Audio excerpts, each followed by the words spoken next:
नमस्कार, मी सौरभ कोरटकर. तुम्ही बघत आहात TV9 मराठी. आता आपण पाहूया 36 जिल्ह्यांमधल्या 72 बातम्यांचा वेगवान आढावा.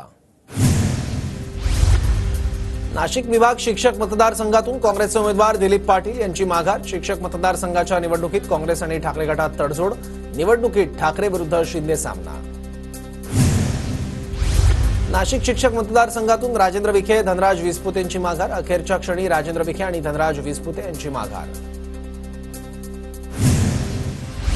काँग्रेस नेते दिलीप पाटील आणि उद्धव ठाकरे यांचा फोनवरून संवाद. दिलीप पाटलांनी शेवटच्या क्षणी उमेदवारी अर्ज मागे घेतल्यानं ठाकरेंनी मानले आभार.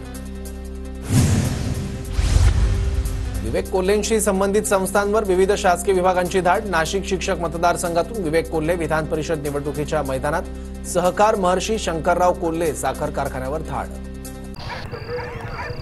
विक्रम आ तो गए, जाओगे कैसे?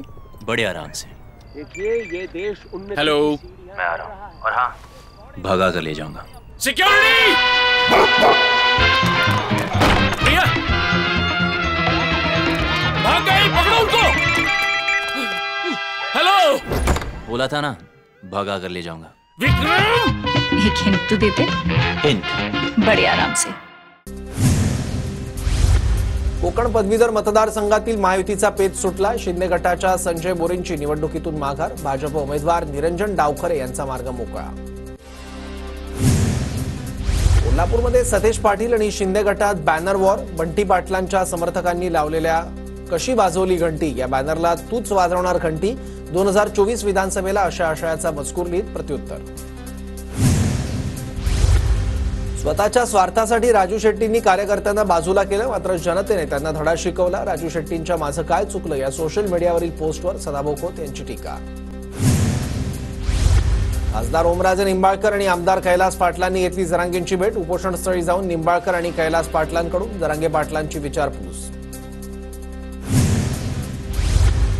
मनोज जरांगे यांच्या उपोषणाचा आजचा 5वा दिवस. प्रशासनाच्या वतीनं तहसीलदार चंद्रकांत शेळके यांनी घेतली जरांगे पाटलांची भेट. मागण्यांबाबत सकारात्मक, उपचार सुरूच ठेवावेत, शेळकेची विनंती.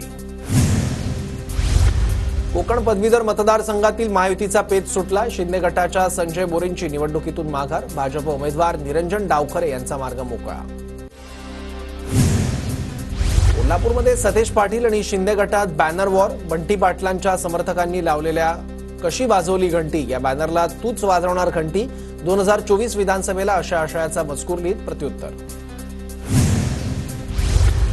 स्वतःच्या स्वार्थासाठी राजू शेट्टींनी कार्यकर्त्यांना बाजूला केलं, मात्र जनतेने त्यांना धडा शिकवला. राजू शेट्टींच्या माझं काय चुकलं या सोशल मीडियावरील पोस्टवर सदाभाऊ खोत यांची टीका.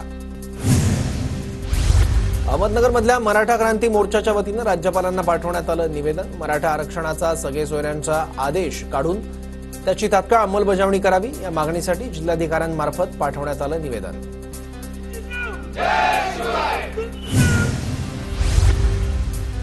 आमदार प्रकाश सोळंके यांचं मनोज जरांगे पाटील यांच्या उपोषणाबद्दल मुख्यमंत्र्यांना पत्र.